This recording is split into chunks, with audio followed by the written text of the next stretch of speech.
बिस्मिल्लाहिर्रहमानिर्रहीम। ये आपको अलसी के पौधे नज़र आ रहे हैं। अलसी में हल्के नीले रंग का फूल लगता है। फूल छोटा होता है। ये आपको पौधे नज़र आ रहे हैं।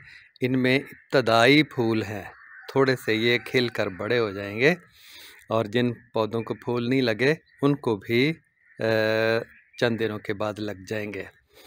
तो अलसी का फूल हल्के नीले रंग का, आसमानी रंग का भी हम कह सकते हैं, कासनी रंग का फूल होता है और ये फूल मोहब्बत और प्यार की अलामत भी समझा जाता है। ठंडा भी होता है और आपको मालूम होना चाहिए कि जो सब्ज़ रंग है, नीला रंग है, जामनी है या बनफशी रंग है, ये ठंडे रंग तस्वुर किए जाते हैं, आँखों को ठंडक और तरावत बख्शते हैं।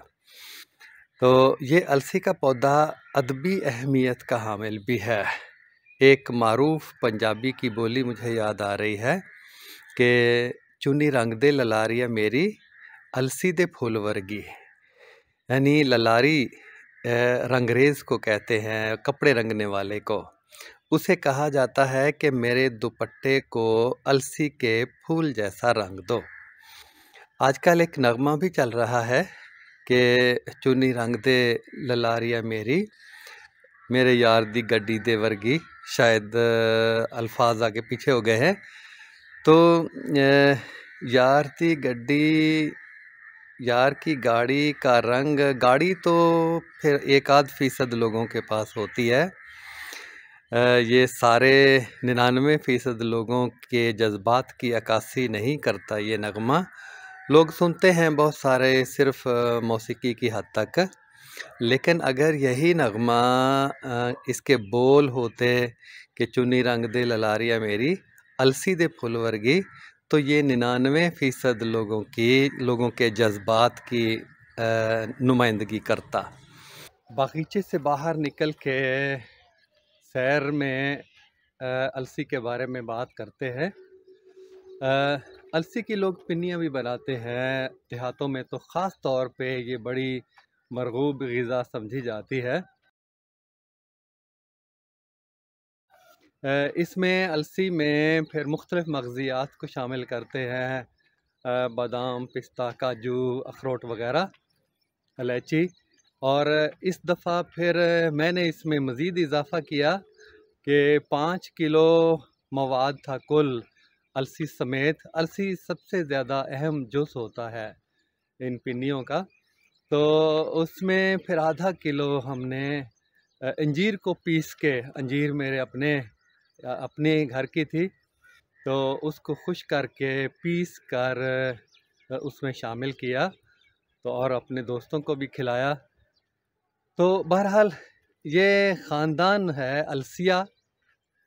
अलसी जो है वो अलसिया ख़ानदान का पौधा है। ख़ानदान अलसी भी कह सकते हैं हम, क्योंकि अलसी ही इस ख़ानदान का सबसे अहम पौधा है, अहम और मारूफ पौधा है।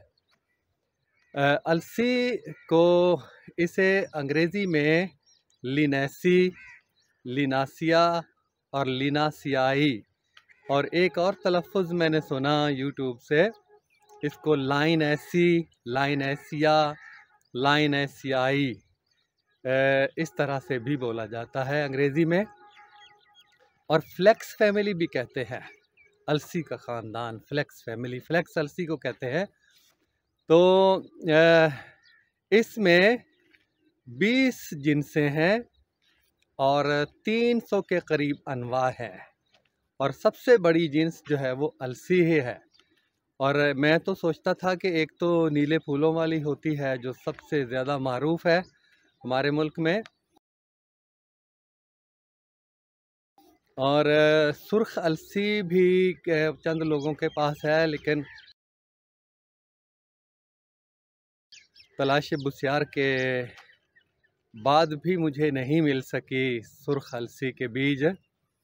इंटरनेट पर देखते हैं मुख्तलिफ़ मुल्कों में ये मौजूद हैं, और पाकिस्तान में भी खाल खाल ये दस्तयाब है।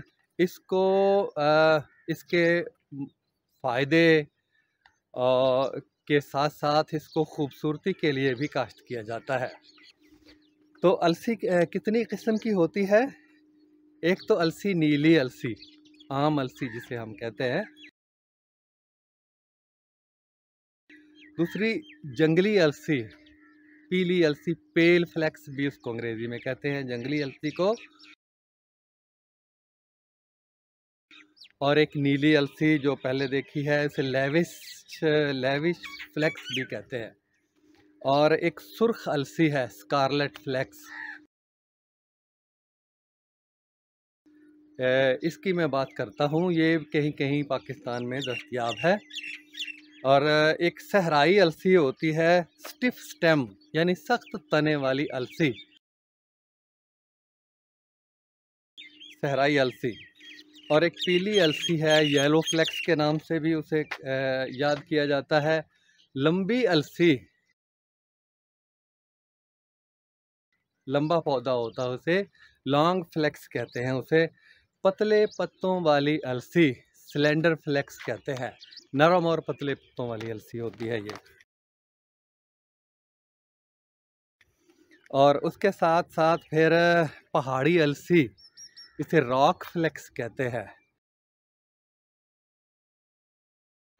चटानी अलसी या पहाड़ी अलसी। बुहेरा रूम की अलसी, मेडिटेरेनियन फ्लेक्स कहते हैं इसे। और उसके अलावा गुलाबी अलसी, खुशबूदार अलसी, ईरानी अलसी और साइबेरियन अलसी, साइबेरिया की अलसी। इस तरह और भी कुछ किस्में हैं जिनको मैं नोट नहीं कर सका हूँ। और एक तो फिर इसकी एक और जीन्स है हगुनिया, हगुनिया जीन्स है। और इसमें एक अफ्रीकी हगुनिया है और पतले पत्तों वाली हगुनिया है। ये ज़्यादा पौधे जो है वो अलसी जीन्स के ही हैं। अलसी के अंदर कौन कौन सी मादनियात हैं और इसमें विटामिन्स कौन कौन से पाए जाते हैं? देखिए, सबसे पहले तो इसमें मौजूद है मैग्नीशियम। मैग्नीशियम असाबी निज़ाम और पट्ठों की सेहत के लिए बड़ा मुफीद होता है। उसके अलावा फास्फोरस इसके अंदर मौजूद होती है। ये हड्डियों और जिस्म के अंदर तवानाई पैदा करने के लिए ये अहम समझी जाती है। कैल्शियम हड्डियों और दांतों की मजबूती के लिए हम जानते हैं। और फौलाद, आयरन, ये खून पैदा करने के लिए, खून में जो मादा हीमोग्लोबिन है उसकी पैदाइश के लिए ये बड़ा ज़रूरी होता है। लोहा और जस्त, जिंक जिसे कहते हैं, जस्त की पेटियां और जस्त की ये जो सोलर पैनल होते हैं, इनको लगाने के लिए जो पट्टियां इस्तेमाल होती हैं वो भी जस्त की होती है, क्योंकि इनको जंग नहीं लगता। तो जस्त ये जिस्म के मुदाफ़ती निज़ाम के लिए बहुत अहम होता है और ताकत भी फ़राहम करता है मर्दों के लिए, ख़ास तौर पर जो उसकी ग़िज़ाई अद्वियात बाज़ार में दस्तयाब हैं, सप्लीमेंट्स, उनके अंदर ये शामिल होती है। फिर सेलेनियम भी इसके अंदर होता है। इसमें विटामिन्स कौन कौन से हैं? विटामिन B1, थायामीन भी कहते हैं, और ये तवानाई की पैदाइश और दिमागी सेहत के लिए बहुत अहम होता है। इसके अलावा विटामिन B6 लाहमी तहव्वुल, लाहमी सोख्त साज यानी प्रोटीन की तामीर व तखरीब के लिए ये विटामिन बहुत अहम होता है। और असाबी नशरियों को ये मजबूत बनाता है। हमारे जिस्म के अंदर जो दिमाग से पैगामात जिस्म के मुख्तलिफ हिस्सों तक जाते हैं और पहुंचाने वाले जो आसाब हैं, नशर करने वाले, उनको ये मजबूत बनाती है। और इनको अंग्रेज़ी में न्यूरो ट्रांसमीटर्स भी कहते हैं।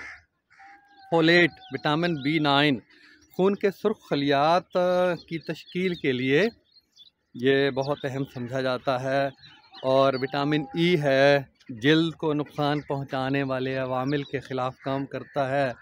और ये विटामिन E तकसीद रोग भी होता है, एंटीऑक्सीडेंट। तकसीद रोग, इसका मतलब है, आपने देखा होगा कि लोहे को जंग लगता है कि ऑक्सीजन या हवा, नमी की मौजूदगी में लोहे के साथ हमल करती है और उसको जंग लगा देती है। इसी तरह हम सांस लेते हैं तो ऑक्सीजन हमारे जिस्म में जाती है, तो हमारे जिस्म में जाकर ऑक्सीजन कोई नुकसान ना पहुंचाए, उस नुकसान को रोकने वाली चीज़ को तकसीद रोग कहा जाता है और अंग्रेज़ी में एंटीऑक्सीडेंट कहा जाता है। तो इनके अलावा फिर इसमें अलसी के बीजों में ओमेगा 3 फैटी एसिड्स भी होता है और इसको ये ऐसी मुफीद चर्बी जो जिस्म के लिए फ़ायदेमंद चिकनाइयाँ हैं उनके अंदर इसे शामिल किया जाता है।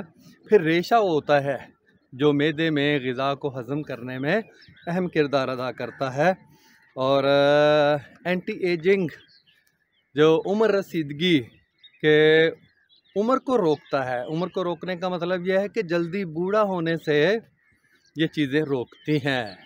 तो इतनी सारी चीज़ें मैं हैरान हूँ कि इसके अंदर शामिल हैं मादनियात और विटामिन्स के इनको मेरा अपना अंदाज़ा है कि सिर्फ़ अगर हम अलसी को ही इस्तेमाल करें तो जितनी भी ग़िज़ाई अद्वियात हैं, सप्लीमेंट्स के नाम से बाज़ार में दस्तयाब है, उन सब की ये ज़रूरियात पूरी करता है।